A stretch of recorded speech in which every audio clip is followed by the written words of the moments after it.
அஸ்ஸலாமு அலைக்கும் வரஹ்மத்துல்லாஹி வபரகாத்துஹு. நாளும் ஓர் அமுதமொழி.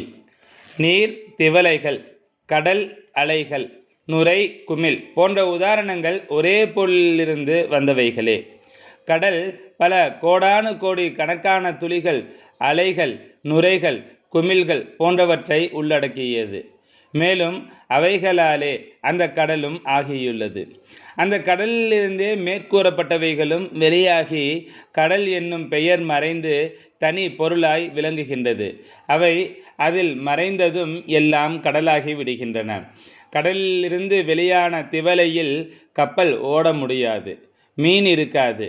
அலைகள் ஏற்பட திவலைகள் கடலில் மறைந்து விட்டால் அவை பழைய நிலையை அடைந்து விடுகின்றன. நீரில் திவலை முதலானவைகள் மறைதலும் பனிக்கட்டி நீரில் கரைதலும் தம் உருவங்களை மறைப்பதாகும் அல்லது அழிப்பதாகும்.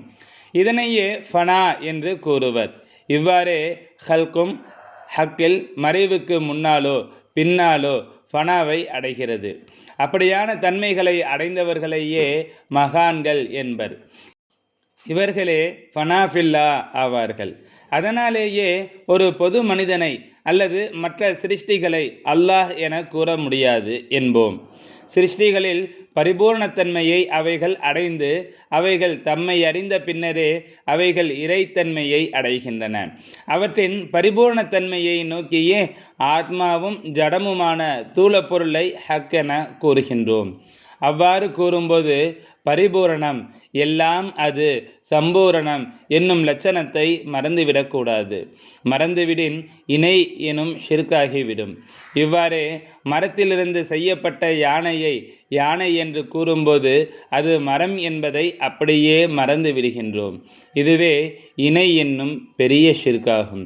ஓர் உடலிலிருந்து ஓர் உறுப்பை வெட்டி எடுக்கும்போது எவ்வளவு வருத்தமும் துன்பமும் உண்டோ அதைவிட ஹக்கிலிருந்து அதன் பகுதிகளான படைப்பினங்களை வேறுபடுத்தும் போது பல மடங்குகள் கூடிய துன்பமும் வருத்தமும் உண்டு. சித்திரவதை போன்றதே இது. சங்கைமிகு ஷேഖநாயகம் குதுபு ஜமான் ஷம்சுல் உஜூத் ஜமாலியா அசையீத் ஹலீல் அவுன் மௌலானா அல் ஹசனியுல் ஹுசைனியுல் ஹாஷிமி கத்தசல்லாஹு சிர்ரஹுல் அலீம் அவர்கள் ஹகாயிகு சஃபா எனும் நூலிற்கு தமிழ் விரிவாக்கம் அளித்த பரமார்த்த தெளிவு எனும் நூலிலிருந்து